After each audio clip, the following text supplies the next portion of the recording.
Okay, so welcome to question 13.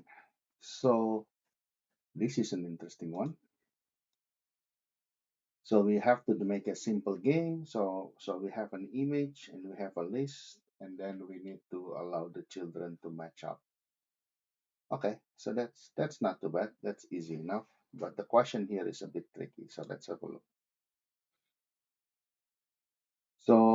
So we need to make a match up game. So we will have to provide 6 items, and then we have to generate 4 items on the list, and then we need to match it.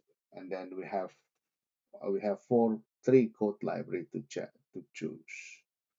Okay. Um, so let's think about the data. Let's think about that one here. What does the data look like?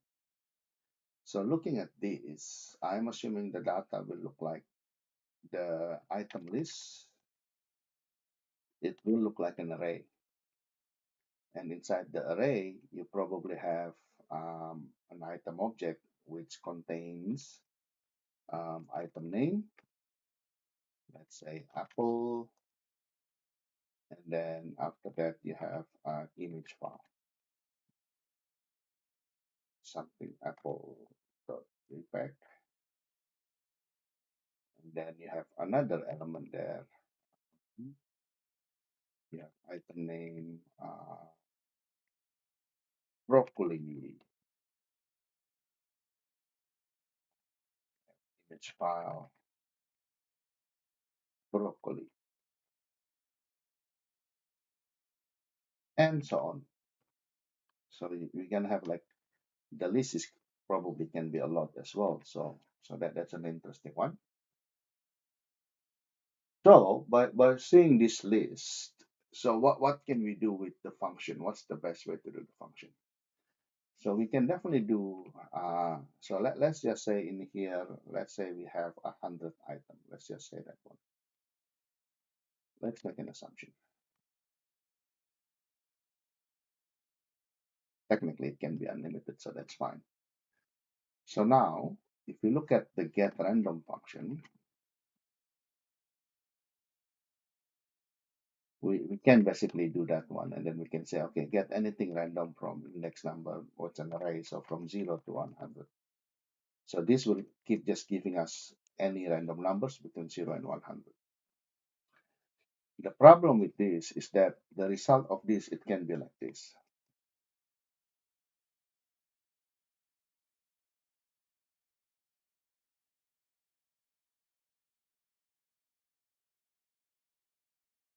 So because we keep getting things randomly, there is a possibility that we can have a double ups. So with the double up there, what we have to worry about is that we need to write extra code, and we need to write an extra temporary storage to make sure that we are not showing or picking the same item. So that's what the GetRandomInt supposed to do based on the description.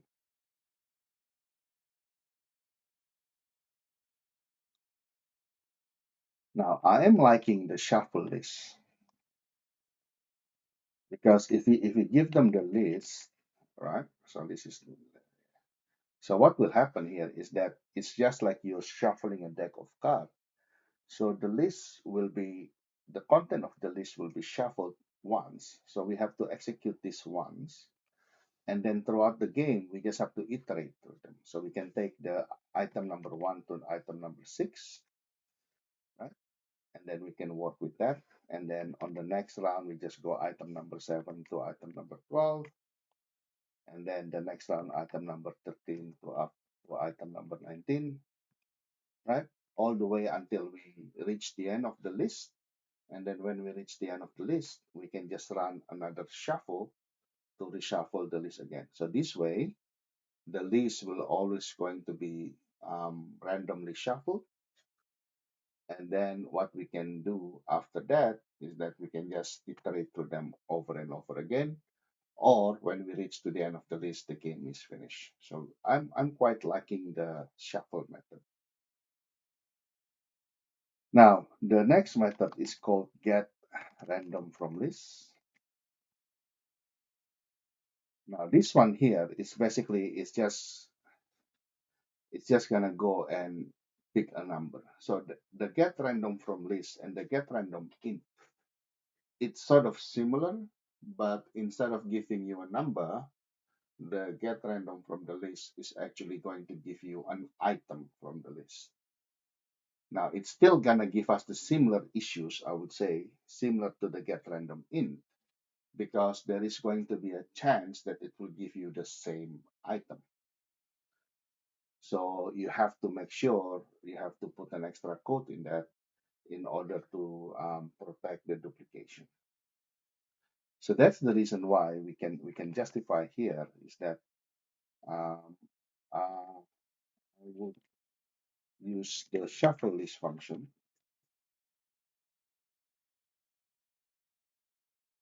to randomize the items inside the list,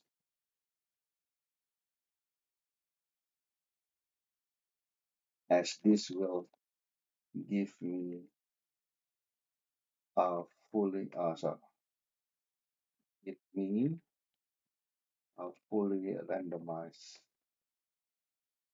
list every time. And then once we have access to the random list, I then can divide the list into multiple sections, meaning so can I can I can use it in multiple sections. For example, for round one, I just need to get the item at index 1 to 6. For round 2, I just need to get the item at index 7 to 12. This allows me to ensure that on every round the items are unique and we make use of all the items that is inside the list. When we reach the end of the list, we can complete the game or we can generate another random. We can execute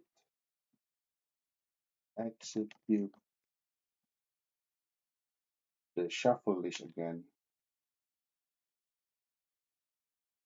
So we have a fresh random list. So that will satisfy the first requirement. So we are getting 6 unique grocery items. For the shopping list, we can make it easier by using the first 4 items on the list. Meaning for round 1, we have item 1 to 6, and we will use item name 1 to 4 for the shopping.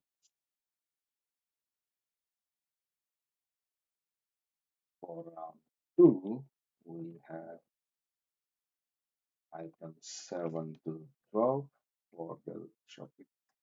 7 to 12, and we will use item name 7, 8, 9, 10 7 to 10 this way.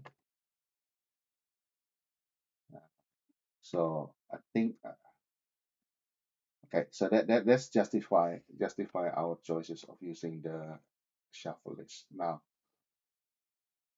from the reason why get random and get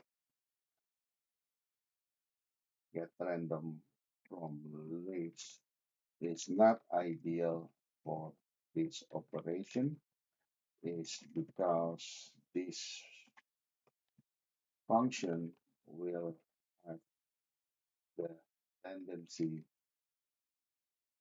to return duplicated item, e.g.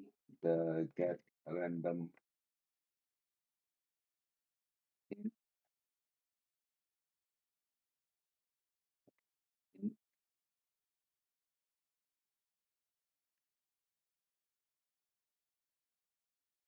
can return 5, 8, 5, 7, 5, 9,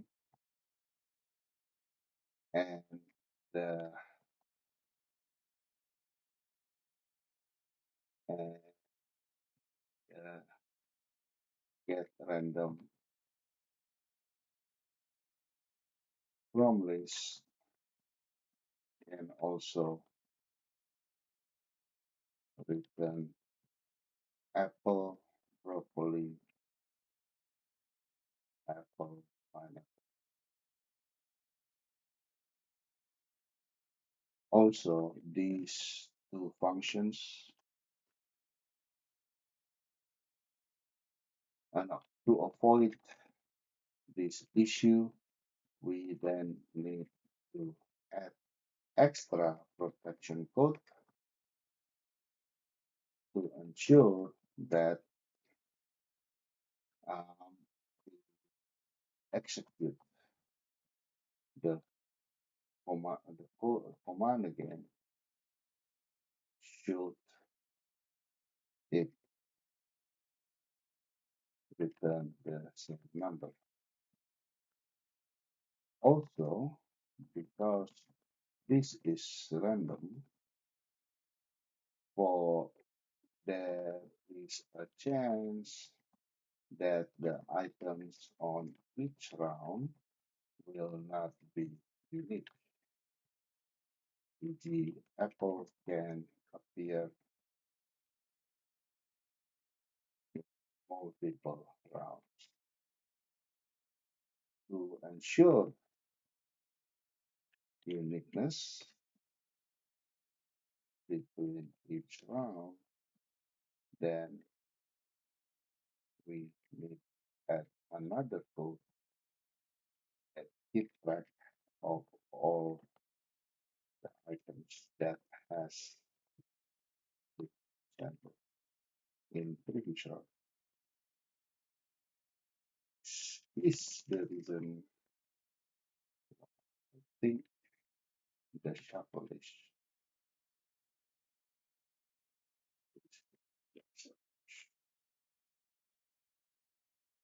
right. So that's question A.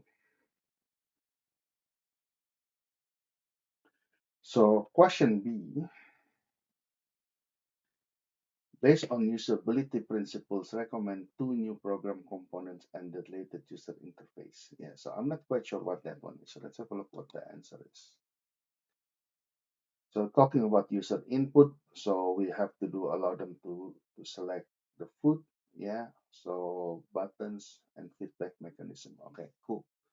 So they haven't mentioned it. So it's basically about the how the user interact, how the children interact with the game. So what we can do in here, we can go so part B there. We can think about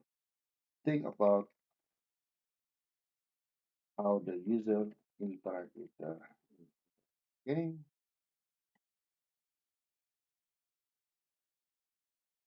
Either they they drag and drop,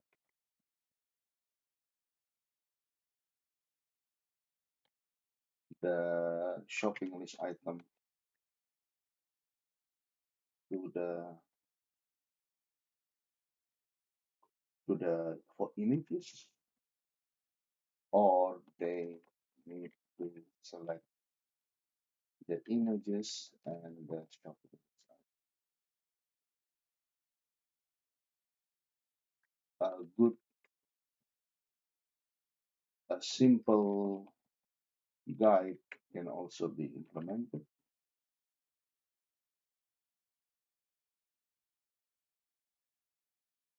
to guide the player.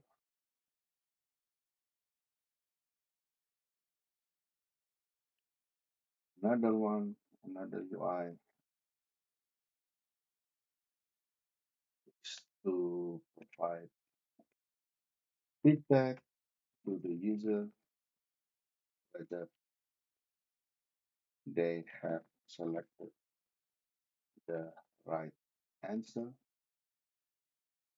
and keep track of their score.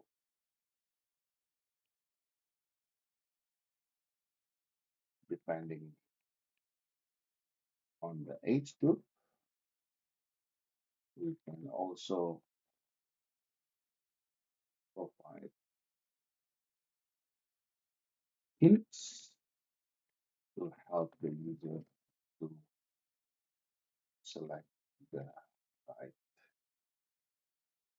answer. So I think that that will be something that I would add.